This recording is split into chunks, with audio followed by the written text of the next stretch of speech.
DD214 Network podcast is for mature audiences only. Any videos, music, or entertainment not originating from DD214 Network is used and covered under Section 107 of the Copyright Act of 1976, also known as fair use. Opinions expressed are our own and do not represent any DoD or U.S. government entities as a whole. This podcast is for entertainment purposes only. Viewer and listener discretion is advised. You are no longer alone now, because we have you.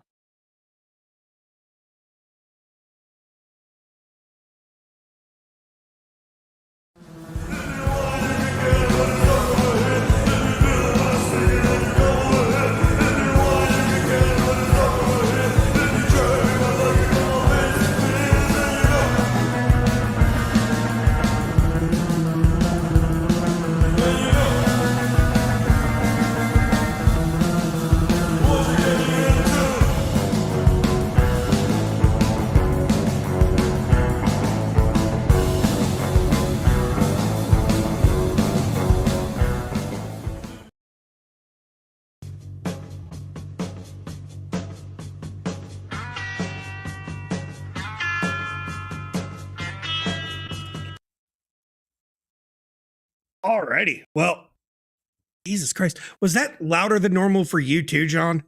No, it was perfect. Oh, okay, because it was like screaming in my fucking ears. Anyways, good evening, everybody, and welcome to the DD214 Network podcast, hosted by John Clean Sanchez and myself, Joe Squillini. Y'all better look the fuck out the day our crayons are sharp, the box is full, our bottle of glue is topped off, and our helmets are on tight, baby. We about to risen with the tism.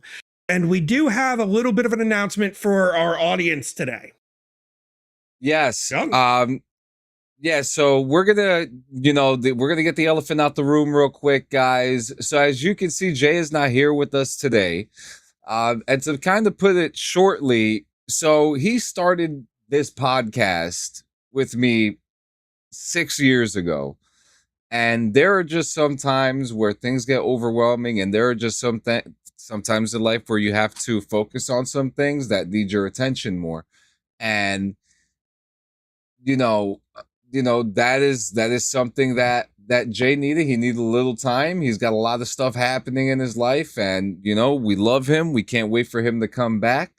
And most importantly, this is going. Did you ever heard the term from Seinfeld, leave him wanting more? That's what Jay is doing, but Jay is great. He's gonna, he's got, if anyone knows Jay, everyone knows that he's fucking chilling. So, so let's get that out the way. He's good. He didn't quit the show. It's just a small little time that he's taken away to, relax, chill out, get things together, and he'll be back when he's ready. Yep. So you have anything to say, Squillini, to the big guy? I mean, shit, Jay, we love you. We're here for you if you need anything. Reach out. Hope you are getting some good, well-needed R&R on this little mini vacay. Again, you need anything, let us know. We're here for you, brother. You know where to find us. And someone in the comments said, I grow autistic weed. Well, I'm so happy for you, but come in on Saturday for bong rips and video games where you can talk about that stuff. The numbers are fluctuating right now. We have 17 people here. It was just 33 before. It's crazy. We're using new technologies here on EV Mux. But today we're doing something really special today. In the absence of our brother in arms, we're gonna have a guest with us, and this might be the theme for the next couple weeks. And we're gonna have a conversation with a veteran, and we've had many veterans on here before, and we've had the same cycle, but there's gonna be a new cycle now when we're gonna talk to more veterans and stuff like that, and that cycle's gonna continue when Jay comes back, because this is something that he wanted too. But guys, let me introduce you to a friend of mine who I just met a couple months ago. Got to run amok through Arc Raiders with them and stuff like that. Currently, we're separated through gaming, but we're united through our brotherhood in the Army, Squillini. Ain't that right? So you haven't had a chance to talk to him yet. So guys, let me introduce you to Robert, my boy Rain, Robert Morrison. Welcome to the show, my man. How you doing? Good, thank you. Thank you for having me on, guys.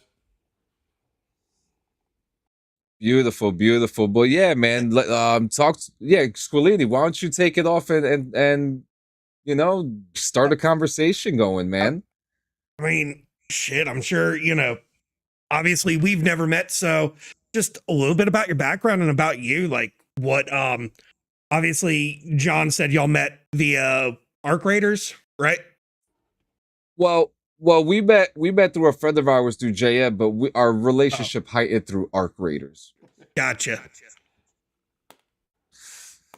Yeah, I started gaming with Sanchez once I started playing with JM, who I actually work with, and with Diggs as well. So I work for both of them. I still currently work for the same company as them. I just do a different job now as far as that. They're still ground units as far as I'm concerned. I'm more behind the scenes now.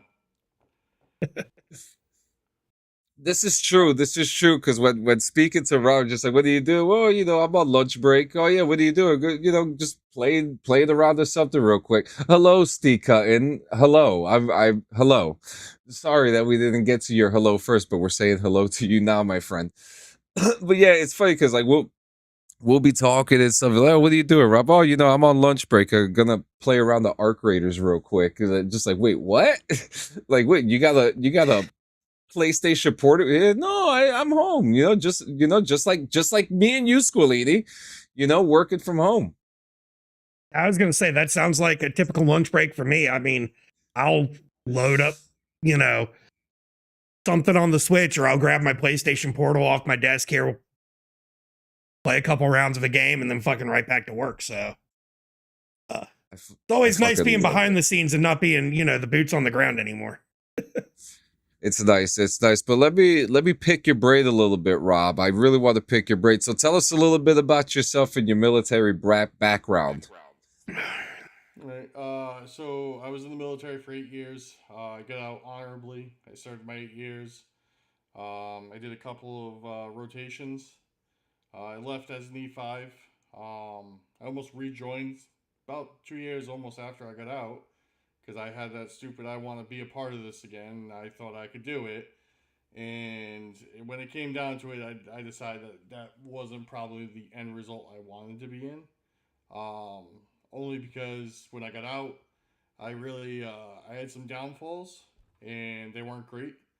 So I decided to step away from that, because I didn't really notice downfalls in my life until after I was out, because the rush of everything when you move throughout the day, it's get up and go, don't think about it, just do. And when it finally comes to civilian life, everything just kind of slows down, comes to a halt, and either you can hit a brick wall or you can just kind of maneuver around it. For most veterans, I find there's a brick wall that they hit at some point in their life. That's real interesting that you say that, because I'm going through that right now. I want to go back, but the reason why I want to go back is not because I didn't deploy or anything like that. It's because I was getting ready to reclass to another MLS, and I kind of felt like unfulfilled that I didn't even get to attempt to try it. So that's really it, man. What about you, Squillin? What's your experience with that? I mean, it's one of those things I would say all of us go through after we get out. That stage of, for me, it was more I don't know what the fuck to do anymore. I don't have anybody like dictating my day to day, every fucking motion. Like, I can just get up and go take a piss without having to say, hey, I'm going to the fucking latrine. Like, when I got my first civilian job, it was so fucking weird after being in, and everything is so just organized and structured to, oh, now if I've got to go to the bathroom, I just fucking scoot my chair out from behind my desk, get up and go walk to the fucking restroom.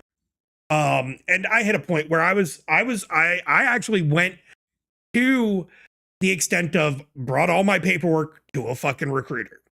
I was like, I want back in my old MOS. And the second the recruiter told me there were no openings in my fucking MOS for E6, E7, I fucking was like, okay, well, what can you offer me? And they're like, well, we can send you to Special Forces selection. And if you don't make it through that, you're just an infantryman. I said, you know what? Never mind. Hand me the fucking paperwork back. I'm gone. It was one of those like you were trying to go back as an MP? 2:00 in the fucking morning. I was like, you know what? I'm going to talk to a recruiter today. I'm tired of civilian life again. By 3:00 in the afternoon, I was like, nope, fuck this. I'm going to stay a civilian. That's funny. Second, That's I was funny. told you, like, I got excited for a second because I was like, oh, you're going to send me to Q course. That means, you know, I'm going to go Special Forces. And then once it turned into, oh, if you don't make it through Q course, you're just going to be infantry. I was like, nah, I've done too much shit already. I'm good. Yeah, man. And for those wondering why it seems a little awkward, it's because we're having audio issues, so we're trying to accommodate some echoes right now to make sure everything's good. But brother, and it's funny because we've spoken a lot about not a lot, but little tidbits about your time in, but I never got to ask you, why did you want to go in? Kind of from a young age. Both my grandfathers were prior Army service. One was a three-time Army boxing champion, and my other grandfather was just a basic infantryman. But they've always led a big role in my life, and they were always big on teaching me discipline. Um, so following them, I felt like I had to do it. I have 16 cousins, and out of the 16, I was the only one to go originally. My other cousin originally joined later on, but when I was 17, I had Marine Corps recruiters, Army recruiters. They didn't have Air Force. I didn't have the brains for it, but I had everything else. Same. But I ultimately chose Army only because I don't want to be on the water where I can't see land. That is the first thing I do not want to be. It's good for you. I'm good with that. And Marine Corps, I remember the recruiter gave me a box of crayons and he said, "These are your favorite things, right?" And I said, "I don't like the color. Have a good day." Yo, that's hilarious too. What's going on, Hatefulness? How you doing today? That is real funny.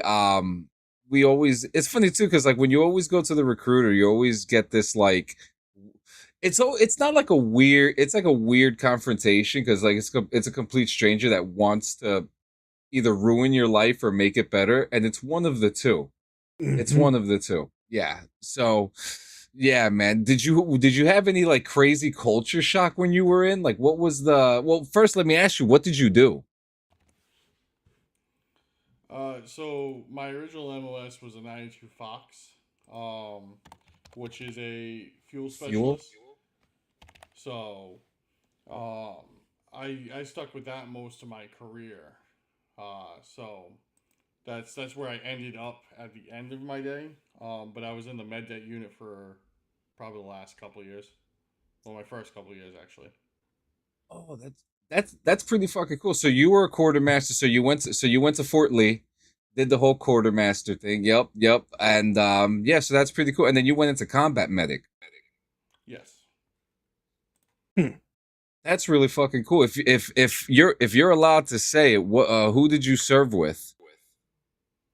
So I was with 35th ID, and the 29th, which were the aviation side of them, though. That's really cool. You ever get to see any cool aviation shit like that? So when we were in Kuwait, the Marine Corps came in. I worked like closely with the Ospreys, which are just horrendously horrible aviation mechanics. I would never want to get in something where the wings are at least bigger than the body of the aircraft. But they look cool. Yeah, go ahead. I've seen them try doing lifts and picking stuff up, and nope, all set. I watched that thing fade more than anything, and I'm good with it. That's cool. Squillini, you got anything you want to ask him or anything that you're curious about? I mean, so my first duty station after AIT was Fort Lee. So being someone that went there for job school, I just have to for your AIT and everything. I just got to ask, what was your experience? Because I'm sure being in regular army versus just being there for training, it's going to be two different experiences altogether. Yeah, Fort Lee was different because when I was there, they just got rid of the drill sergeants, from what I understand, so they didn't have drill sergeants on the AIT side. But they still kind of treated us like that, but for the first, I don't know, 4 or 5 weeks, we still got treated like brand new privates right out of basic, if I remember correctly. There was like no weekend passes, there was no we still had battle buddies. The only thing they really didn't seem to do was PT every day. But for the most part, I mean, it felt like basic until we got to a certain point where I want to say it was probably halfway through when they were like, all right, you guys can have weekends, this and that, don't screw up. But they kept our IDs, Weekends? anything that really could have given a birth date originally, except for our cards, they pretty much kept it from me. But it didn't stop a lot of us. Oh You yeah, fucking had weekends? Yeah, we had weekends. What do you mean? We didn't have weekends. Squillini? we did. What the fuck? During AIT, we had weekend. No, we didn't because a bunch of asshole cooks decided to have a fucking orgy at a hotel off post. Well, that's exactly why the fucking cooks fucked it up for themselves. I don't know why you're sitting here acting surprised. We actually got our fucking weekends. I wanted New York pizza that weekend. The most we had a couple incidents where some of the in-trainee MPs during AIT went off post and did some stupid shit. And, thank you, hatefulness. But they did stupid shit to the extent where they just got fucking chaptered out. So instead of punishing all of us by taking weekend passes away and shit, we just got to keep our shit. Fuck me, dude. Now, I can guarantee you, AIT for fucking infantry, they don't get fucking weekends. They're lucky if they get a fucking hour on Sunday outside of church service. AIT for the infantry is only 4 weeks, though. Yeah. You need the weekends. You just need 4 weeks of bullshit more after basic. He's not wrong. And the fucked up thing is that you're because that's just Fort Benning, right? Yeah. Yeah, so you're doing what is it? You're fucking 9 weeks, and then you're doing your extra weeks in the fucking heat, depending on what fucking season it is. You're eating church. I mean, you're eating at Harmony Church. Oh, it was crazy. It was crazy. Yeah. So everyone's got a hero that they served with. Is there one person that you looked up to when you were in that you were like, that's a fucking badass. I love that dude. I could work with him or be at any unit with that guy. Was there one? I wouldn't say there was one directly. There were a few different ones that kind of progressed me through where I needed to go. I always had one. He was an E5 when I came in. He left as a first sergeant, I think, or an E7. But he was kind of always the father figure around all of us. Come feed him the bullshit when we need to feed him the bullshit. He's good to joke around with. He's good to take you out of details if he's nah, screw that. Let this motherfucker go because I don't feel like dealing with him. There was shit. Oh. I went down. But there were a few, and then I've met a few that were goddamn, your left arm is a trophy case, and I don't ever want to be in anywhere around you if you're about to start hell because I'm not following you. That's actually really funny. That's actually really funny because you always, we always have a certain few, and they're always like leading the way and shit. Now, how about the opposite? Oh wait, what did you say? Ironborn did it, and my ex didn't get weekends, and they were both 11 Bravo. Yeah, it's like I don't know. The commander's like, you have weekends and you don't. Now, on the opposite end, what about a fuck up? Can you tell us a story about one fuck up that just couldn't get it right? There's a lot of them.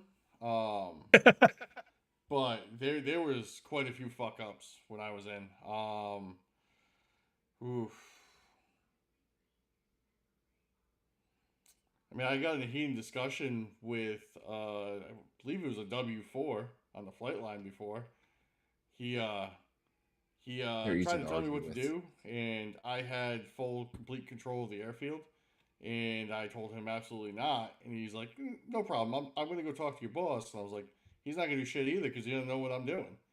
I'm like, I'm in control of this. He flies an aircraft. He has no idea what I do on a day-to-day basis. I'm running the airfield. I'm the only 5 running the airfield. I think we went with like 6 fuelers total to run all of Camp Uring. And then he got in an argument with me, and I was like, nope. And I hung up the phone with him. So he called back, started screaming at me. I was like, sir, I don't give a shit what you say. Have a good day. Hung up the phone. So my W5 comes through the door. He's like, what the fuck is going on? He goes, why am I getting phone calls? I'm like, because he wants me to go out there and defuel his aircraft at 130 degrees with an extra 30 on the tarmac. I said, that's a giant bomb if I bring that out there. I was like, that's not happening. He's like, cool, when are you doing it? I was like, 8 o'clock tonight when it's like 90 degrees outside. He's like, sweet, have a good day. I'll let him know.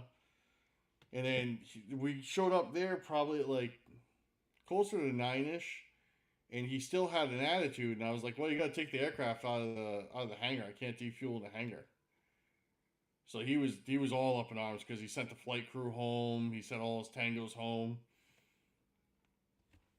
He fucked himself on that one. Because at that point, it's like, I got to call everybody else in. Or I just don't do this. QRF, anyone? So, all right. So now coming out, and you just reminded me of this today. You work with a major nonprofit in your area. Talk to us about that. I really, really want to know about what you guys do, who you guys are, and all that stuff. So yeah, so 2019, I joined an organization, association called the Combat Veterans Motorcycle Association, CVMA. I've been a part of them since 2019, and we are a veteran organization run by veterans. We are a 501c. Each state has their own chapters. They host events. They try and help veterans and veterans' families. We do annual events. We have regional events. We, as a organization, I've been very proud to be a part of. I started off as just a regular member. I want to say 6-7 months. I was elected as a treasurer. I stayed the treasurer for my chapter for 4 years before I took over as the state representative for my organization. I've been the state rep for going into January will be my 3rd year. And I believe I will still be the only one still contending as the state rep for another 3 years. And this is in your state, correct? This is in my state. So we are in all 50 states plus 2 countries. So we are in Europe and we are in Asia as well. Holy shit. And so, I mean, I know for a fact me and Squillini have spoken to like many organizations on our own and stuff like that. And if it wasn't for organizations like that existing, and a lot of them, you hear of a lot of them, like in all 50 states, these small 501(c)s that really try their hardest, but they just can't, they can't get the funding, they can't get all this stuff, and then you hear of the Combat Vets Association. Now is it now motorcycle? You said the Combat Vets Motorcycle Association. So this is like a motorcycle. Calling it a motorcycle club sounds so like GTA-ish. You know what I mean? Like, what is the right term for a group like this? I can kind of answer that. So we are a motorcycle association. We are not a MC or RC. We are a single patch organization. We do not have any claims or dominance over anything. We do not control anything. We are just a organization, a privately owned, exclusive organization that comprises themselves of having one thing and bringing veterans together in the common core of riding motorcycles. That is what we've always said, and that's how we will be maintained. So when you talk about the MC culture, sometimes we're looked at as that, but in reality we're not. We don't have diamond patches on us. We're not gonna claim any territories or areas.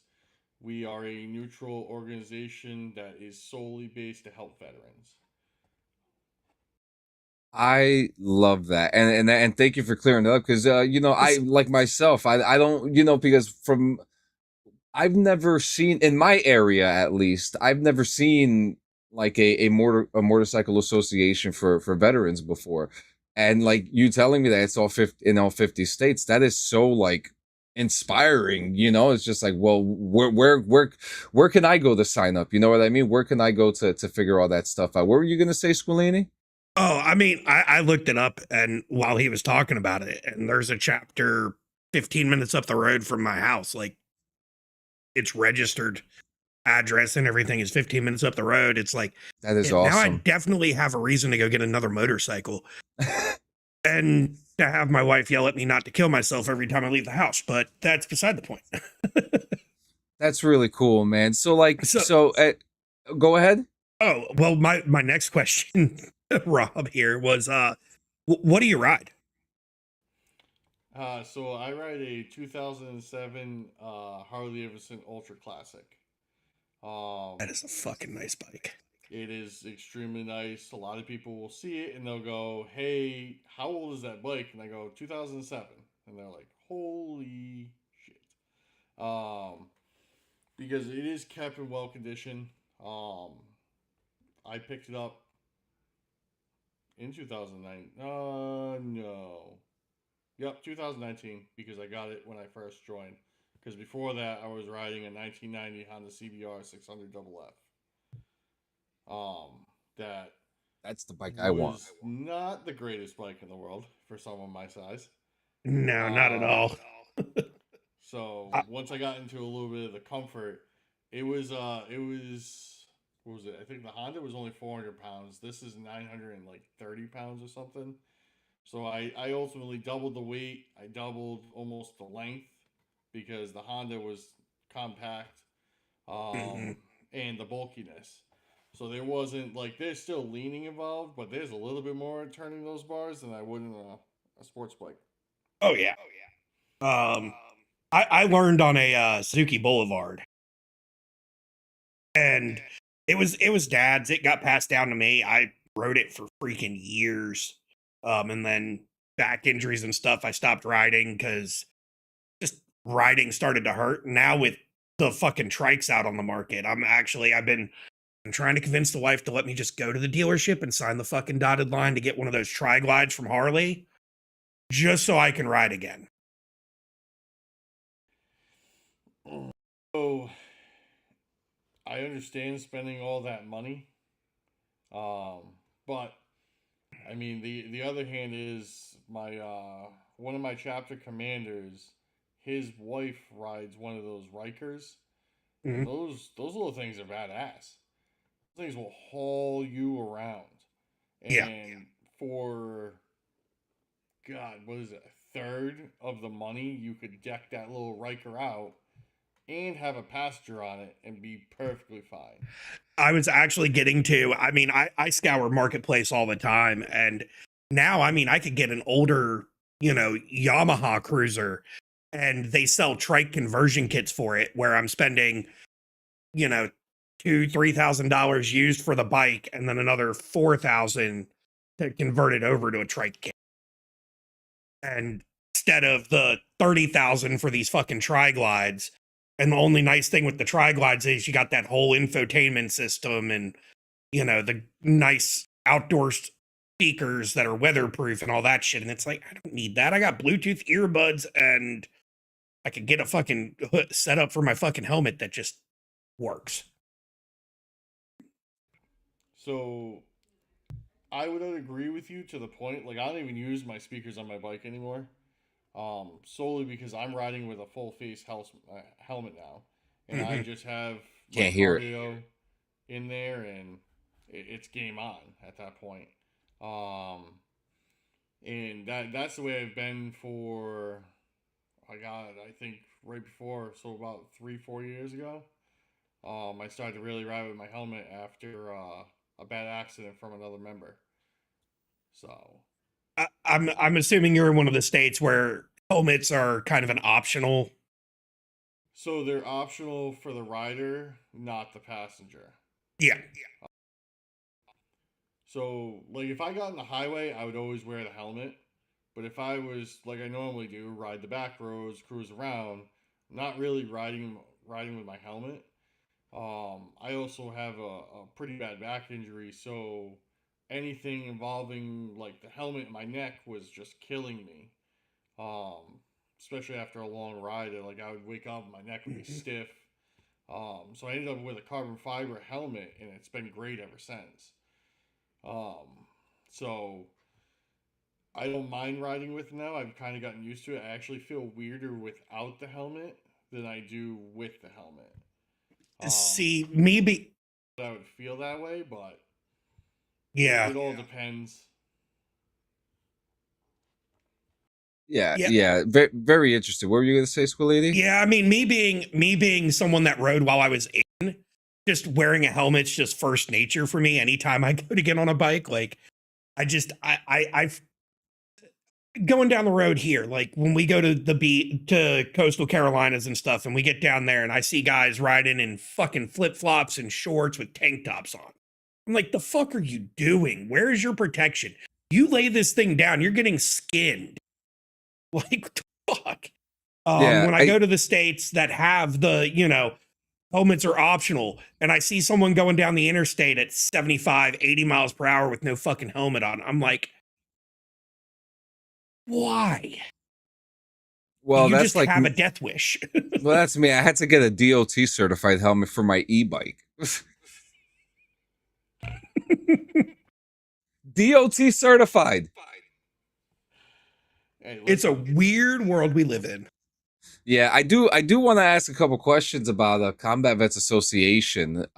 So what services? Because I'm assuming that. So do you guys work with the VFWs and the American Legion, and what kind of like charities do you guys do, and what other services that an organization like yours would have? So each state and chapter runs things differently. I can't speak on behalf of, like, all the other states and how they manage and how they run. I can speak on behalf of mine because just the ones that I know, and each one does differently. I know some of them do work with VFWs and stuff like that. One of my chapters does not.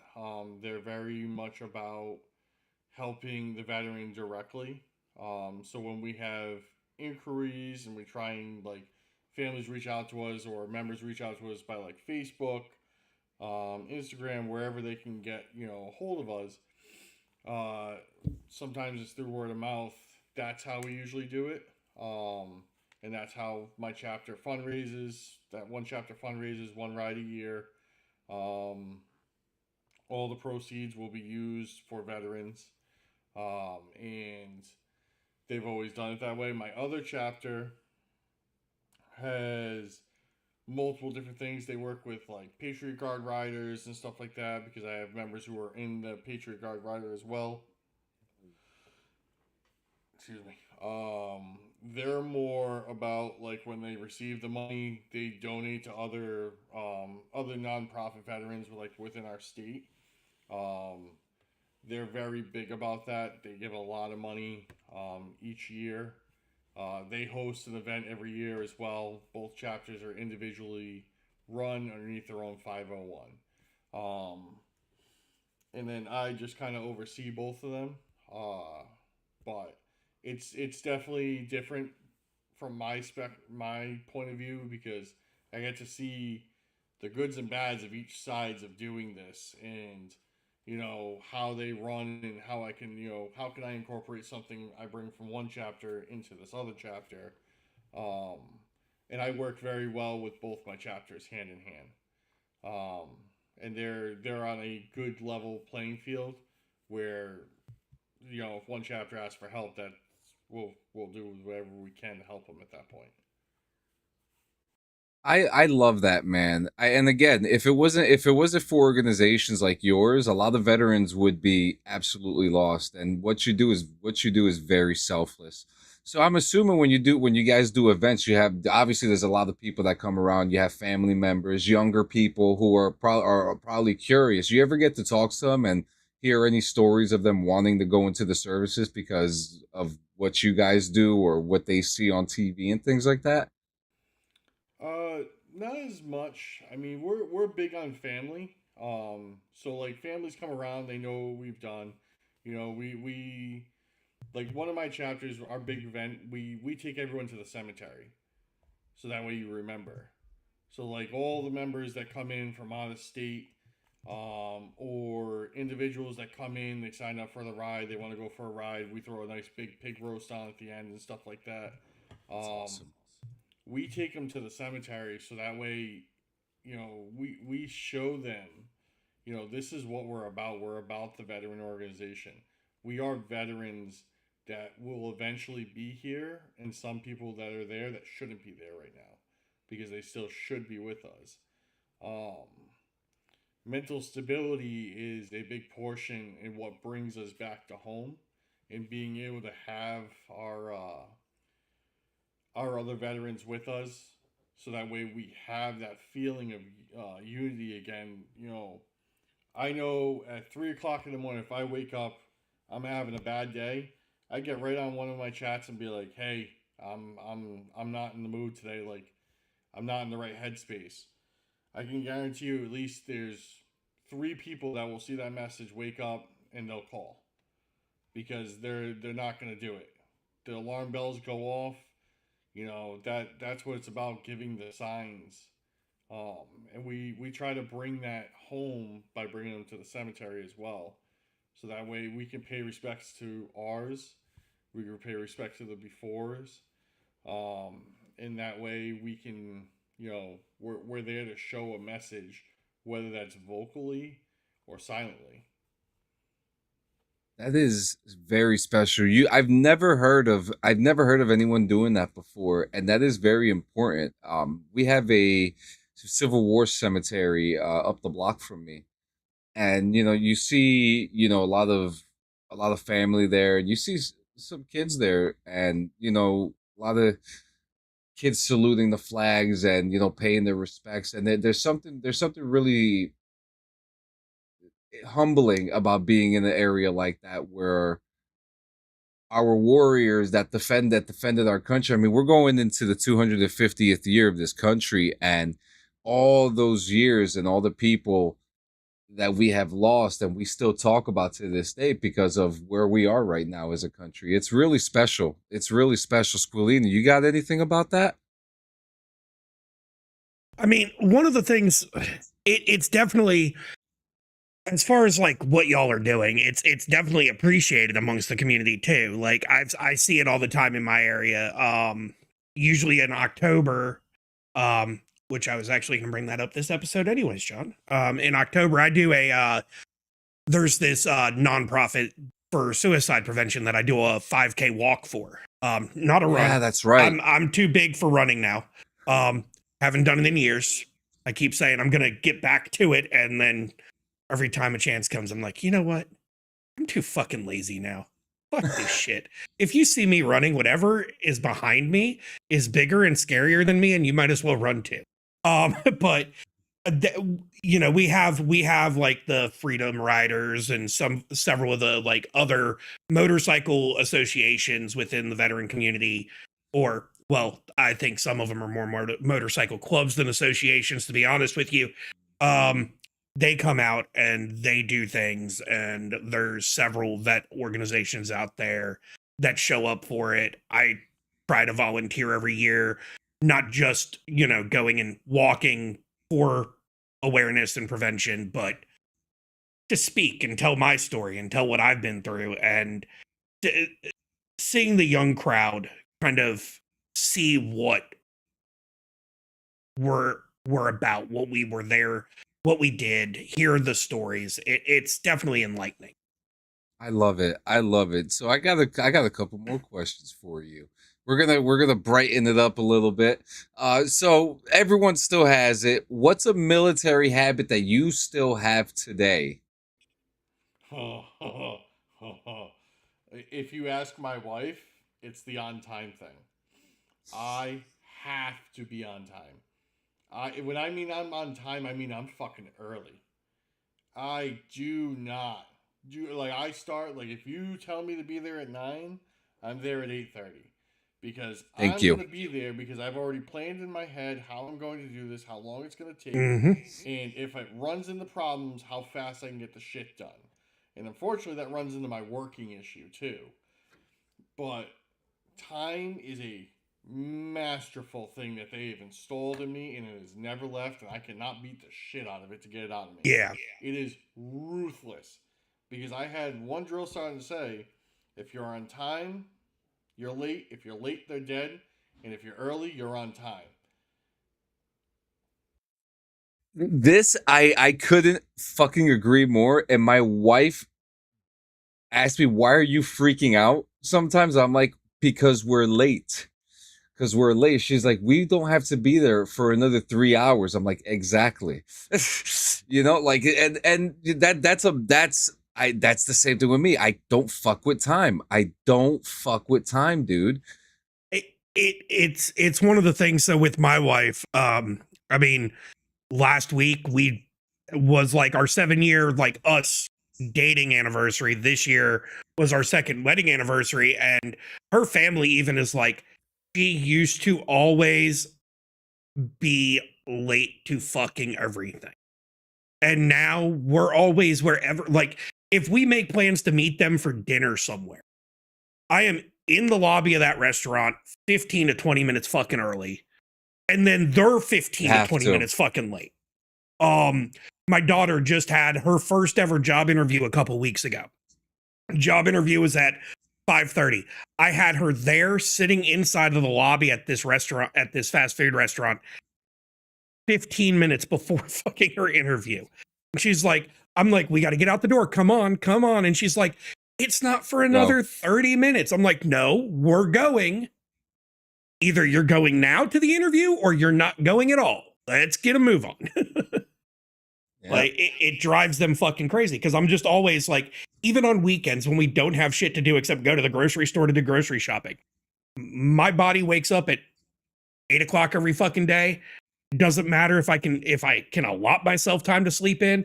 The latest I'm sleeping is 8 o'clock. And then my feet hit the floor. I automatically shit, shower, shave. And then I'm waking the rest of the fucking house up. I'm like, I'll go run and pick up breakfast from fucking, you know, McDonald's, Chick-fil-A, whatever. When I get back, at least one of y'all's asses needs to go ahead and already be in the fucking shower. Yeah. Time thing is definitely like, and I get upset when people don't show up on time too. So like, I show up somewhere. If you tell me to be there at 9, or like I said, I'm there at 8:30. But when 9 o'clock hits, I expect there to be more fucking people there. Like, that's and food. Like, I am ruthless about, and I get in a wicked bad mood. The amount. And it's hard for me to snap out of that funk until like Same. halfway through it, and I'm like, all right, it really isn't that bad. And then like I just find it. My wife will literally tell you that is the one thing she hates about me. Like even when like I say I'm going shopping, like when I say I'm going, like that means we're going. Like that Mhm. doesn't mean 15 minutes from now. That doesn't mean 20. Doesn't mean do whatever you were doing. That means get your damn shoes on. We're going out the damn door. Let's go. Like she would ring me if she could choke it out of me, she would have Mhm. 100% choked it out of me. Yeah, my wife hates it with me too because like this past weekend we had a kid free weekend. My daughter went out for the weekend to stay at one of her friends' places. And even with a kid-free weekend on Saturday, I was up ready to fucking go. I was like, okay, I got to go get well, I had to go get blood work for my doctor's appointment tomorrow. And then once I was done with the blood work, I called her. I said, "Your ass better be in the fucking shower. I've been out of the house for an hour now. You better be in the fucking shower or done with your shower and be ready when I get the fuck back in the driveway so we can go grab food." Because then we had to go take the truck to go get its maintenance done. And then we had to go to the store. And I'm like, let's get moving. Let's just keep going here. And she's like, why are you always in a fucking hurry? It's the weekend. I'm like, I don't care. I can be in a hurry now, which then means I can relax later. Yeah. Yeah. So, Rob, one thing I know about you and one thing that brings every veteran and every person together is gaming. What are you playing right now? What are you looking forward to any fun games? What's one that you're stuck on right now? So I was on a kick of that Tokyo Racer for a mean couple of months. And I was like hard into it. Like I would probably eat two edibles and just smoke and then just put my headphones in because the music in that game is horrendous. It's good for like the first maybe hour, but after it repeats itself, you're like, no, I'm done with this shit. I put on like the iHeartRadio and put on my playlist and like I'm in the zone. And like I could whip around that highway just over and over. I think it was like 4 hours. My wife was like, have you even done anything? I'm like, no, I'm just racing. Like I'm just cruising in this car right now. Um, I was playing a little bit of UFC 6 because I have a hard time sticking with really one thing every now and then. Unless Same. it's really good, like I can get into it. I kind of float between like shooting, fighting. I'm not really into like the role play ones where it's like Final Fantasy and stuff like. I never could get into stuff like that. The most like I've ever done out of that was maybe some Diablo, and then even then, that's still like I didn't catch me the way it would. Um, but I float everywhere and in between, and that's kind of like it's different. But right now, it's been the UFC so far. Yeah. Are you going to play Hell Let Loose Vietnam? Ooh, I don't know. Thought about buying the game that you were playing the other night, and I was like, I don't think I want to relive basic though. Like Well, everything was fine until they pulled out the fucking protractor. You saw that, okay? That right there, when they pulled out the fucking protractor, that's when all hell broke loose, and I didn't know what the fuck was. I'm actually doing a patrol tonight. I'm doing a patrol tonight after this. Yeah, it's the fucking Arma Milsim. I'm in the 82nd Airborne, and they call it AIC. So it wasn't push-ups or shooting. It was just kind of a rundown of how they do things. So they put us into like this outside classroom setting, and they said, "Pull out your maps." Da da da da da. This is how. And they started doing all the fucking shit with the numbers and the grids, and then the motherfucker pulled out a protractor, and Uh, and so this for a poor second there, guy. you went complete fucking lieutenant and forgot how to read a map. Got it. No, no, and as Rob is my witness, and so many people that was watching that stream as it happened, this one guy kept on saying, "I am autistic. I'm never going to figure this out." yeah, that was the pretty bad one. Wait, you I were mean, for playing with me, Forrest getting Gump? that was not hard. I didn't mind it when he said protractor. I was like, oh shit, I forgot that was a thing. I didn't realize that was a thing anymore. I figured most nowadays someone's got that stupid little scope they're pointing in and going, oh, there it is. We got a spot. And then, like, you guys are plotting maps. I was like, yo, you're going to be hiking for like 3 days. You got all those valleys and hills to go over. No, Like, and I bro, realized the Black Hawk was coming to pick you up to bring you there. I was like, bro. oh, so what the hell did you need a land map for? The funny part is that training wasn't just for us, but it was for the fucking pilots too, because they were brand new. So we could have died any second. They were brand new pilots. They That's don't one forget. thing. They don't forget. They never knew. Just ask Max, artilleryman, no read map. So, You know, so Ghost is who he's talking to about John. He's a West Point graduate, and he was artillery. And he's smart yet not smart at the same time. He's like the embodiment of a fucking butter bar. oh fuck me. No, but I will But he's say, my and best friend. I like Matt. and I will say, Rob, if you do end up getting it, they do have public servers that you could play on. But here's the thing with some of these public servers, right? Fucking console only has a 25 gig mod limit. So I'm literally only specifically playing on these 82nd Airborne servers. And so it's like 4 of them. Two of them, 3 of them are public, right? So 2 of them is like these 2 big ass islands, and then the 3rd one is Fallujah. And the Fallujah one's fucking crazy. Those motherfuckers are wild, but they got the Russians in there. So I don't ask me why. I didn't make it. But he's fucking deadly on COD and whatnot. I mean, I listen. You could bring me in COD and I'd have a good day. But I'm retired.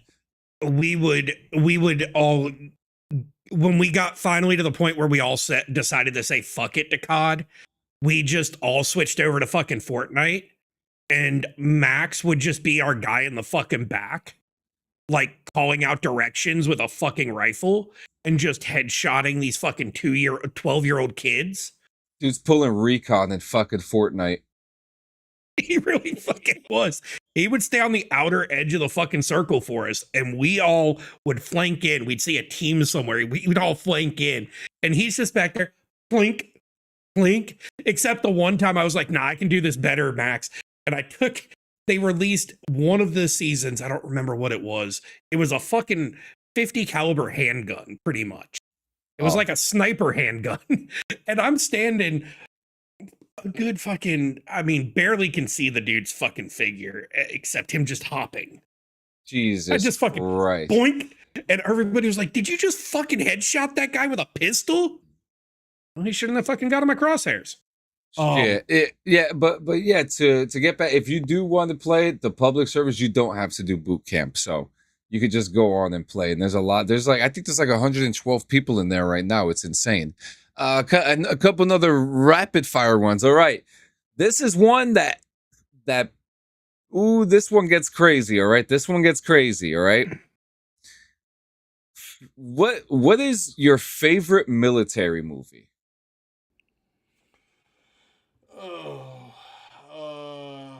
Military movie. Oh shit! I never actually thought about that. Don't say Hurt Locker. We'll all pick on you for the rest of your life. What? Footlocker? What? No. No. Not Hurt Locker. He knows. No. If anything, I would say probably Lone Survivor at the moment. Lone Survivor is a fucking good one. I actually just started Bridge Over the River Kwai. The one I just started watching last night, and I watched it pretty late, so I fell asleep halfway through. It's got Russell Crowe. You never see an Air Force movie, and they made an Air Force movie, Land of Bad. Who the fuck wants to see an Air Force movie? Yeah, the Air Force do badass shit too. They shoot guns. Oh, fly planes, some air conditioning, eat steak and lobster. Yeah, that's totally badass, John. We made steak and lobster, all right? Listen, the Coast Guard is more badass than the fucking Air Force. Oh shit, Rob. So, I agree with that. Okay, I agree with that, Rob. Now I have to ask, what was your favorite DFAC food? Ooh, shit.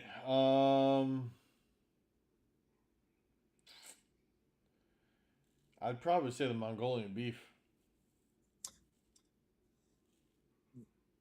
That was one of our biggest hits. We actually used to make that once every other week.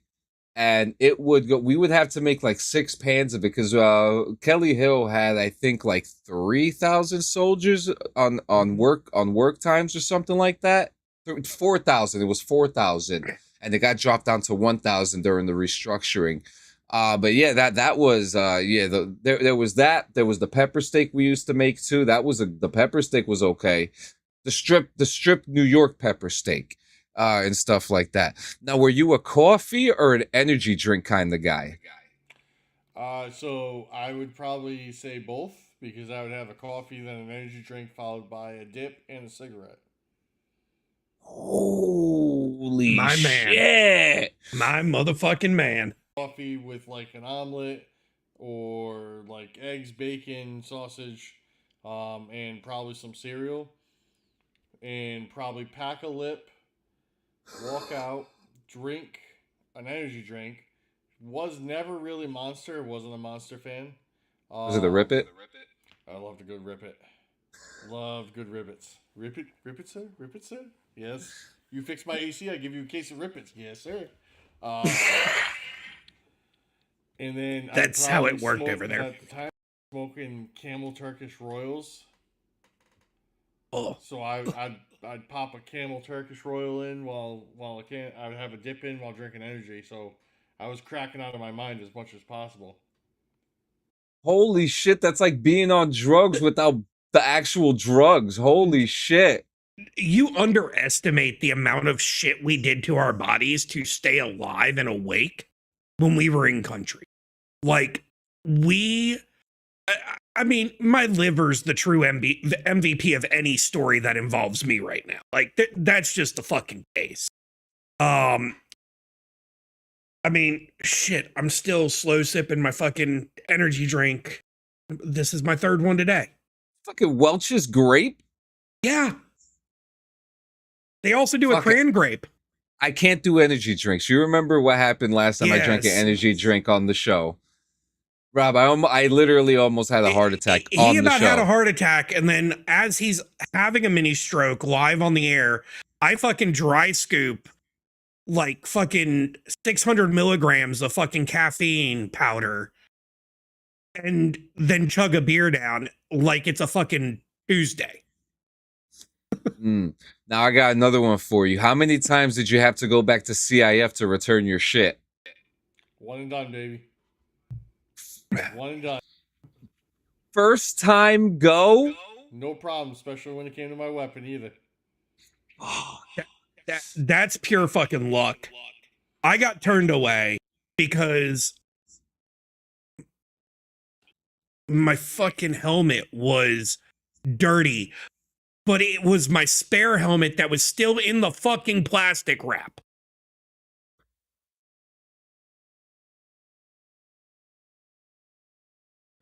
So I knew the supply sergeant when I was turning in. So I also knew all the shit because I'd buy extra shit. So that way it had still good shit. But anything, so basically they told me anything that touched my skin, I could keep. So one day they had asked me, they're like, hey, we need your pants. I was like, I don't wear underwear. Cool, we'll just get you new pants. Pull it out from one, check, boop, boop, boop. He's like, have a nice day. He's like, do you really wear underwear? I was like, of course I do. I'm not weird. Because those ACUs, you jump over a log or something, and all of a sudden, poof, they're gone. See you later. You split right down the middle. Yeah. People underestimate how fucking, like, they're used for camouflage. They're not used for protection. Well, we're talking ACUs here. They're not even used for fucking camouflage. No, no, because how the fuck are you supposed to camouflage in ACUs? There was nothing that you could camouflage on fucking digital fucking gray Marpat.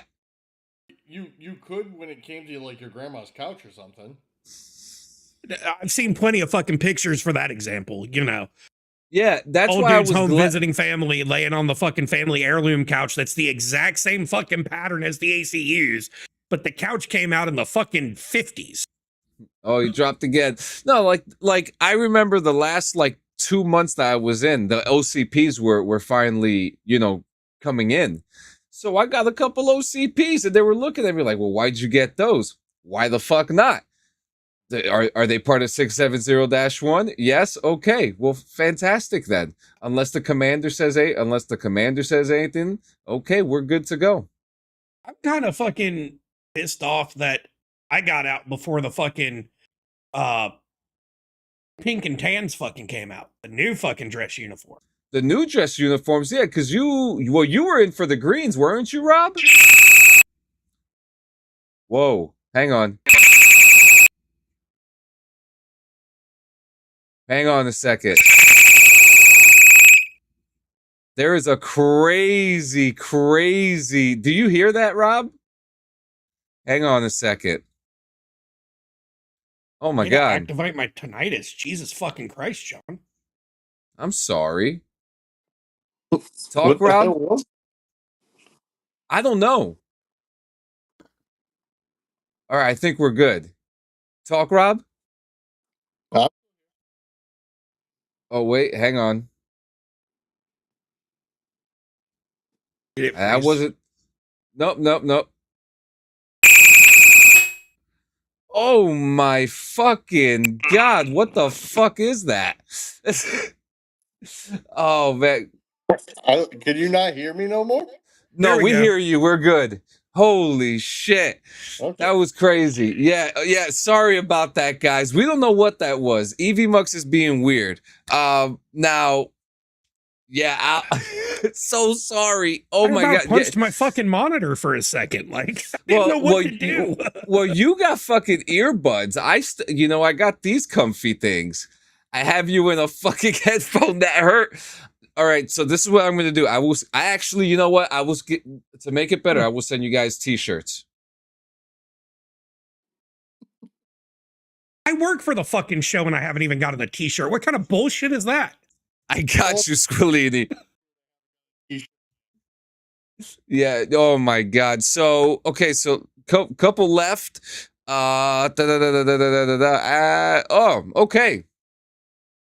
What is one thing you wish more Americans understood about military service?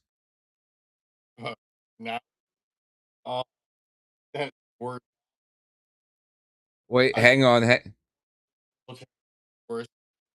It's breaking up.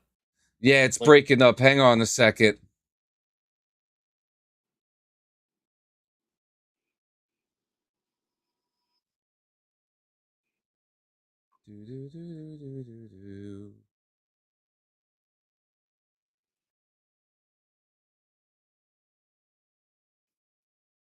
Talk, Rob? Oh. Wait. Wait. You're right. God, I'm doing such a disservice. Whoa. My God, I'm doing such a disservice to my boy today. I'm so sorry. No, but yeah, go ahead. Yeah, what's the one thing you wish more Americans understood about military service? Oh my fucking God. Hang on.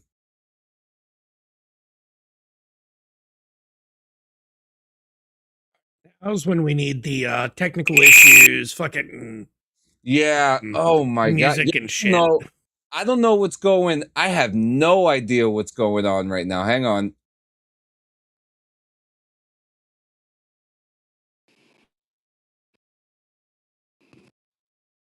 All right, try again. Try now.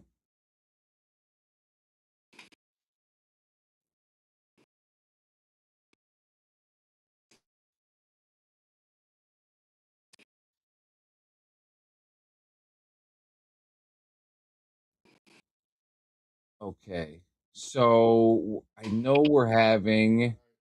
Let's see. Sorry about this, guys. Sorry about this. This is the first time that we've had a guest on the show, so I'm still figuring this out myself, guys. First time guest on the show using this software. Let's rephrase that. Yeah. Da-da-da. Okay. What's your favorite color, Rob? Black. Okay. Let's see. Okay. It's so fucked up because this is like the final question I have too. So let's see if you can try to answer it this time. Well, the cricket. Yeah, it's still doing the bullshit. Oh, fuck me, dude. Fuck me. I can hear you. Say that again? I can hear you. Fuck. I have an idea. Echo cancellation may cause audio scrambling when used with AI noise reduction, John. Yeah, but look what happens when I take it off. So now, Rob, what's your favorite color? Black. So he still break it up. Okay, well, let's do this. Hold on.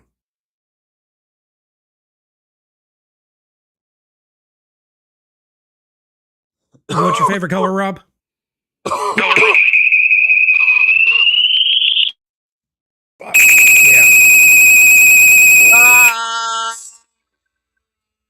Ah. Holy shit. What the? Okay, this is what we're gonna do. Rob, I'm gonna call you on Discord. I'm gonna call you on Discord and we'll finish it on there. I'm gonna call you on Discord right now. Let me kick you from here and I'll call you on Discord. Okay.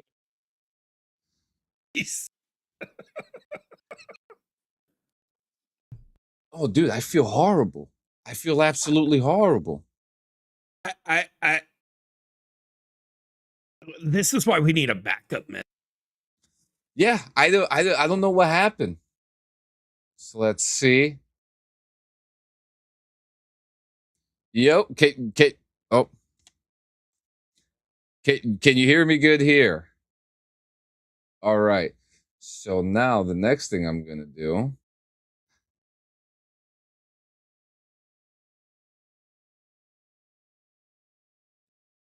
This better fucking work.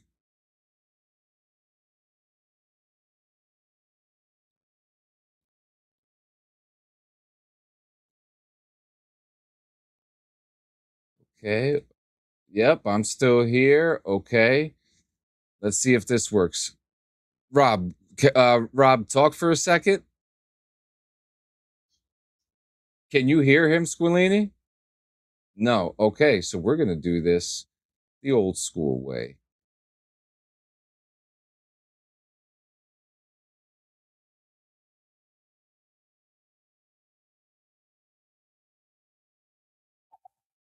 Okay. Can you guys hear each other? Speak to each other. Can you hear me, Rob? You hear me? Yes, I can hear you.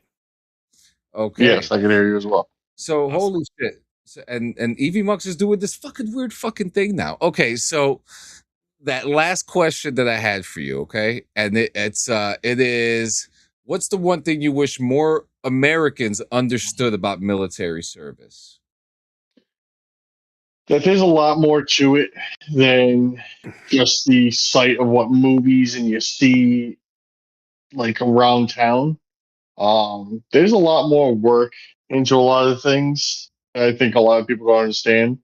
When you think about like actual things that happen in the world, like they talk about 18-year-old, 19-year-old shooting with guns. Military gives you a gun at 17, but they don't give you a gun till they absolutely know for a fact you can use that. You were acknowledged by it. You've read everything about it. You've studied. That's the one thing. Like people don't understand. I feel like people don't understand that in the military, there's a lot more behind the scenes that's done as far as training and making sure you understand your job that a lot of other people understand. That a lot of people don't understand on a day-to-day basis. Um, And I think that really doesn't portray well when you go to the civilian life either. Mm-hmm.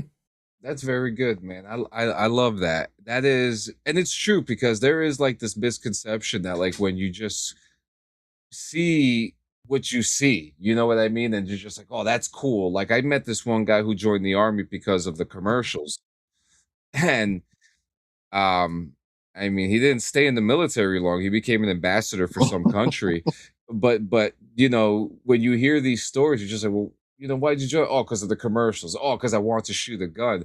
But there's a lot more to it, you know, because there's the discipline aspect. There's the, you know, growing up aspect, especially like you said, they give 17-year-olds guns, you know, and it's a hard pill to swallow sometimes. Yeah.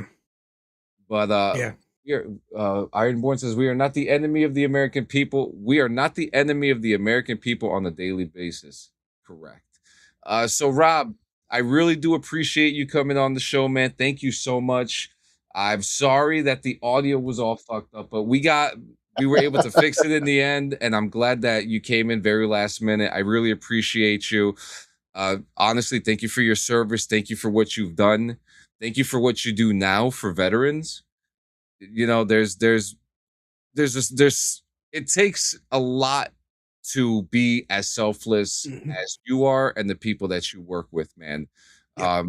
You are, you know, you are truly a hero in my eyes, man. And I thank you for what you do, and I thank you for coming today, brother. So I thank you guys for having me on, and I appreciate it all. You know, veterans are veterans at the end of the day. Without each and every one of us, it's hard to really have that stability. And as much as some veterans say they don't want it, they really do. It's just that they just can't admit to themselves. So I greatly appreciate it. For anybody that like watches and you do have questions, by all means, you know, you can go to the Combat Veterans Motorcycle Association, and if you are interested or you want contacts, all you have to do is just send a reply through that website, and it will get you in touch with the local area to get in touch with any chapters or events that's going on. So, Beautiful, man. Well, I appreciate you, my man. I will be in touch with you throughout the week, and I'll talk to you later, my brother. Thank you again for coming on the show. not a problem. Thank you guys. Have a good day. You too, my brother. Thank you. Later. You know, there's something. Let me fix my audio.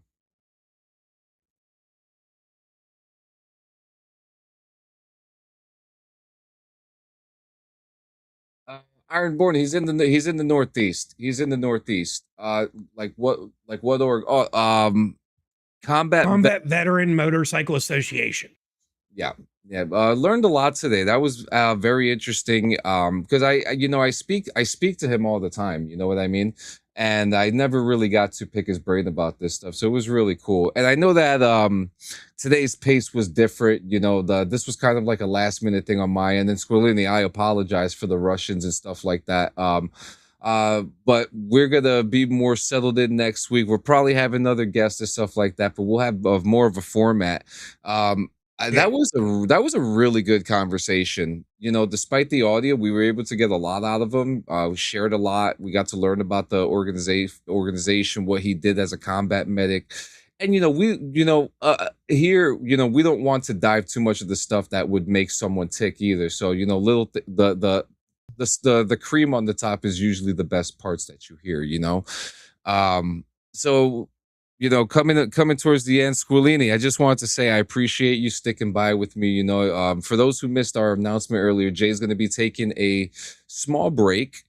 He's going to be taking just a very small break off the show for a little bit. He just needs some time. Take a little hiatus, a little vacation and stuff, but he'll be back with us in a few weeks, and he wants us to let you all know that he loves you all, and he is more than grateful for you guys and what you guys do for us and for what you guys do around us. Squillini, you have anything before we finish up and get to the final thought, my brother? I do definitely want to thank everybody for hanging in there with us during the difficulties we had today from a tech perspective. These types of things, usually we have them flushed out beforehand. Like John said, this was kind of last minute trying to throw something together to provide another good quality episode to everybody. So thanks to everybody that hung out with us, sat here with us, and joined in on asking questions and providing some more items for the conversation to happen. And a huge thank you to Rob for joining us, and Jay again. We're all here for you, brother. We all love you. Hope the best outcome possible, and to see you back in a couple weeks. Oh yeah, hell yeah. And Hatefulness, I'd love to hear more about that group too, because there's so many groups that we don't hear about, right? So many. There's 50 states, and there's so many groups that we never hear about. And one of them, like for me, was the Combat Vets Association. I've never heard of them before. And these are things that are important because each one do a different thing, do they not? So it's really cool. It's really cool. So I think together, we could, the final thought's very simple and it's very upfront, and the both of us are, we always chime in, in our own ways. And, simply put, guys, you have to always remember to always look out for yourself. If you're having, a hard time, if you're having a hard day, or if something happens and you feel that you are the one to blame, that you are the center of the crater, there are ways to get yourself out of that emotion. There are ways to get yourself out of that headspace. And there are many options, and there are many, many, many different resources. Many different resources that you have that are able to be there for you and give you the chance and opportunity to talk. Squillini, you got anything to piggyback on that? Yeah. I mean, obviously, we tell everybody time and time again, we're here for you. There's other resources out there for you. We have the banner on the end at the bottom of the screen every week with the National Suicide Hotline's information. We just, 22 a day is 22 too many. There's a real pandemic, or epidemic, or however the fuck we want to put it, within the veteran community. There's a lot of us that get out and are just lost, that don't know our right from our left anymore, how to handle things. And reaching out to the resources we have available is key. There's resources through the VA. There's resources through private entities.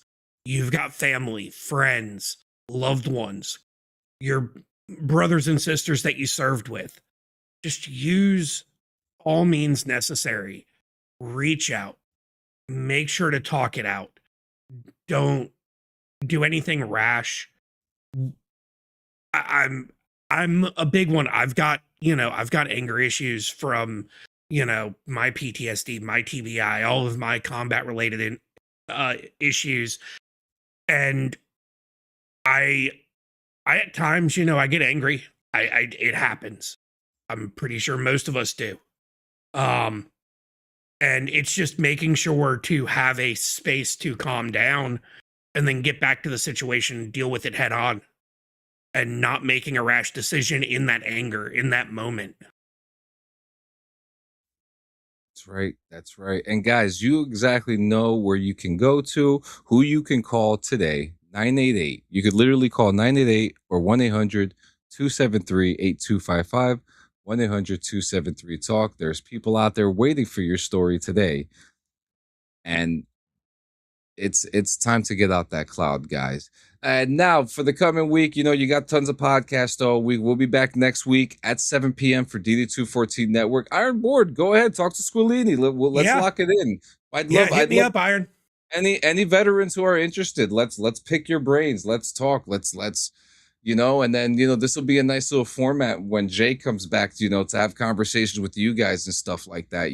So it's very exciting, guys. So we thank you so much, and we will see you guys next Monday. You guys take it easy, stay warm out there, and drink water, black socks, and stay in formation. Dress right, dress, baby. Let's go.